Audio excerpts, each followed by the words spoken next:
Hi hello I'm doctor Niloufer అండి. నేను యూట్యూబ్లో హెల్త్ గురించి మోటివేషన్ గురించి వీడియోస్ చేస్తూ ఉన్నాను. మీరు ఇంతకుముందు నా వీడియోస్ చూడకపోతే వెంటనే చూడండి అండ్ లైక్ చేసి ఖచ్చితంగా సబ్స్క్రైబ్ చేసుకోండి. ఇవాళ మన టాపిక్ అయితే ఇల్నెస్ యాంగ్జైటీ డిజార్డర్ గురించి. మరి దీని గురించి మనం ఇప్పుడు తెలుసుకుందాము. జనరల్గా ఏంటంటే కొంతమందిలో మనం చూస్తూ ఉంటాము, వాళ్ళకి ఏదైనా జబ్బు వస్తుందని, లేకపోతే జబ్బు ఉందేమోనని, ఆ జబ్బేమోనని ఇలాగా వాళ్ళకి అనుమానం ఉండి వాళ్ళు అదే ఆలోచన చేస్తూ ఉంటారు. ఒకవేళ వాళ్ళకి ఆ జబ్బు కొద్దిగా ఉన్నా కూడా వాళ్ళు ఎలా ఫీల్ అవుతారంటే ఈ జబ్బు నాకు బాగా ఎక్కువగా ఉంది అన్నట్టుగా వాళ్ళు ఆందోళన చెందుతూ ఉంటారనమాట. మరి దీన్ని ఇల్నెస్ యాంగ్జైటీ డిజార్డర్ అని అంటాం. ఇదేంటంటే ముఖ్యంగా కొంత వయసు ఎక్కువగా ఉన్న వాళ్ళల్లో కనబడవచ్చు. అంతేకాకుండా సాధారణ ప్రజల్లో ఒక 15% మందిలో ఇలా కనబడవచ్చు. మామూలుగా జీవితంలో ఎదురయ్యే సమస్యలను కొన్ని ధైర్యం లేక కొంతమంది ఏంటంటే నాకు బాగోలేదని, అలాగా మనసు బాగోలేదని అలా సరిపుచ్చుకుంటూ నాకు బాగోలేదు కాబట్టి తప్పించుకునే మార్గం క్రింద ఈ జబ్బు ఉన్నది అన్న ఫీలింగ్ని ఎంచుకుంటారనమాట. ఒక్కోసారి తీరని కోరికలు, విపరీతమైన ఆశలు, ఫ్రస్ట్రేషను ఇవన్నీ కూడా ఏదో ఒక జబ్బు రూపంలో వాళ్ళకి శారీరక రూపంలో కనబడుతూ ఉంటుంది. అంటే వాళ్ళకున్న ఫ్రస్ట్రేషను, గతంలోని నిరాశ, రిజెక్షను, లాసెస్ ఇవన్నీ కూడా ఈ శారీరక రూపంలో నీరసము, లేకపోతే అలసట, లేకపోతే ఏదైనా జబ్బు కింద ప్రతిబింబిస్తూ ఉంటాయి.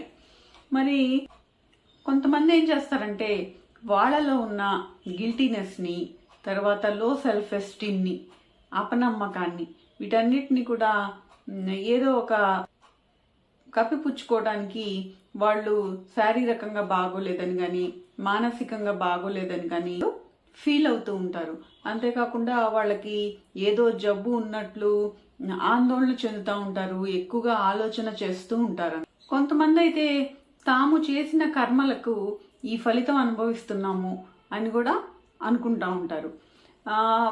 ఒక్కొక్కసారి ఏమవుతుందంటే తల్లి కానీ తండ్రి కానీ ఏదైనా జబ్బుతో చనిపోతే తమకు కూడా ఆ జబ్బు వస్తుందేమో అనే ఒక ఆందోళనతో ఆ జబ్బు గురించి పరీక్షలు చేయించుకుంటూ దాని గురించి ఎక్కువగా బాధపడుతూ ఉంటారు.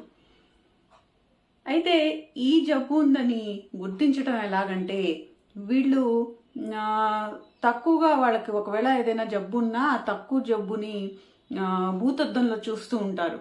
అంతేకాకుండా ఒక్కొక్కసారి లేని జబ్బుని తమకు ఉందని అనుకుంటా ఉంటారు, లేకపోతే భవిష్యత్తులో వస్తుందని ఆందోళన చెందుతూ ఉంటారు. నిజానికి వాళ్ళకి ఆ జబ్బు లక్షణాలు ఏమీ ఉండవు, టెస్టులు చేయిస్తే అన్ని నార్మల్గా వస్తాయన్నమాట. మరి ఈ విధంగా ఇలాగ మానసిక పరిస్థితి గనక, ఇలాంటి లక్షణాలన్నీ 6 నెలలు ఉంటే గనక వాళ్ళకి ఇల్నెస్ యాంగ్జైటీ డిజార్డర్ ఉందని గుర్తించవచ్చు. వాళ్ళు ఎక్కువగా ఆ జబ్బు గురించి బాధపడుతూ ఉంటారు.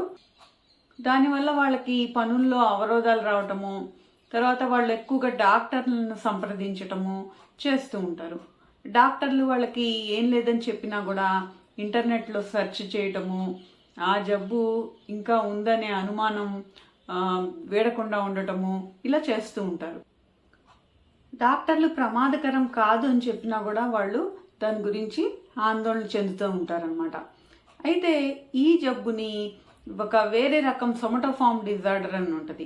దాని నుంచి ఈ జబ్బుని ఎలా గుర్తిస్తారంటే అది దాంట్లో లక్షణాలు ఎక్కువ ఉంటాయి, దీంట్లో లక్షణాలు తక్కువగా ఉంటాయి. ఆ జబ్బు ఫలానా జబ్బు అనుకుంటుంటే ఆ జబ్బు యొక్క లక్షణాలు ఇల్నెస్ యాంగ్జైటీ డిజార్డర్లో తక్కువ ఉంటాయి, సొమటోఫార్మ్ డిజార్డర్లో ఎక్కువ ఉంటాయి అనమాట. అంతేకాకుండా ఈ జబ్బు పెద్ద వయసులో వస్తుంది, కొంచెం ఎక్కువ వయసు ఉన్న వాళ్ళకి వస్తుంది. ఆ సొమటోఫార్మ్ డిజార్డర్ ఏంటంటే 30 ఏళ్లలోపు వాళ్ళకి వస్తుంది. మరి కన్వర్షన్ డిజార్డర్ నుంచి ఈ జబ్బుని ఎలాగా డిఫరెన్షియేట్ చేస్తారంటే దాంట్లో కూడా కన్వర్షన్ డిజార్డర్లో కూడా వాళ్ళకి ఎదుటి వాళ్ళు ఏమని భావిస్తారంటే వీళ్ళు యాక్షన్ చేస్తున్నారు, వీళ్ళు నటిస్తున్నారు అని అనుకుంటారు కదా. కానీ కన్వర్షన్ డిజార్డర్లో ఒక లక్షణమే ఎక్కువగా కనబడుతుంది. దీంట్లో ఏంటంటే మానసికంగా బాగోలేదని అంటారు, శారీరకంగా నాకు ఈ జబ్బు ఉందేమోనని అంటారు. అలాగా డిఫరెన్షియేట్ చేయొచ్చు అనమాట ఈ రెండింటిని కూడా. మరి ఇలాగా ఈ ఇల్నెస్ యాంగ్జైటీ డిజార్డర్ ఉన్నప్పుడు ఏం చేయాలంటే వాళ్ళకి ఈ స్ట్రెస్ని ఆందోళనని తగ్గించడానికి రిలాక్సేషన్ పద్ధతులు చెప్పాలి. వీళ్ళని ఏంటంటే ఎడ్యుకేట్ చేయాలి దీని గురించి. అంతేకాకుండా వీళ్ళకి సైకోథెరపీ, కోగ్నిటివ్ బిహేవియరల్ థెరపీ లాంటివి చేయాలి. అంతేకాకుండా వీళ్ళలో ఉన్న యాంగ్జైటీని తగ్గించడానికి మందులు కూడా వాడాల్సి ఉంటుంది అనమాట. మరి ఇదండి ఇల్నెస్ యాంగ్జైటీ డిజార్డర్ గురించి. మరి మీకు ఈ టాపిక్ నచ్చితే వెంటనే లైక్ చేసి షేర్ చేయండి. ఏమైనా డౌట్స్ ఉంటే కామెంట్ రూపంలో తెలియజేయండి. అండ్ సబ్స్క్రైబ్ చేసుకుని నోటిఫికేషన్ ఆన్ చేసుకుంటే ఇలాంటి మరిన్ని మంచి వీడియోస్ మీరు చూడగలుగుతారు. And thank you for watching. మరొక వీడియోలో మళ్ళీ కలుద్దాం.